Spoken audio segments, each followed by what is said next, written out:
আজকে দেখাবো Johnny versus superstar fan, কোনটা বেশি ভালো। দুইটা ফ্যানই আমার কাছে আছে।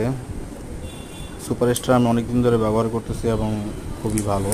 আজকে আরেকটা জনি কিনলাম, তো জনিটা দেখে সুপারস্টার কীরকম ভালো পারফরমেন্স দিতে পারে সেটা চেক করতেছি।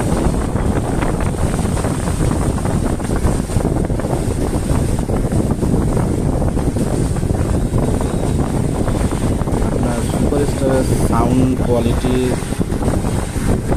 সুপারস্টারের সাউন্ডের যে নয়েজটা, ফ্যানের নয়েজটা অনেক, কিন্তু জনির যে সাউন্ডটা এটা অনেক বেশি। আর বাতাস সেম টু সেম, তবে আপনার জনির একটু সমস্যা আছে রেগুলেটরে। একবারে কমিয়ে দিলে এটা একবারে অফ থাকে, বাট ওটা স্পেসটা কমাই দিলে রানিং থাকে।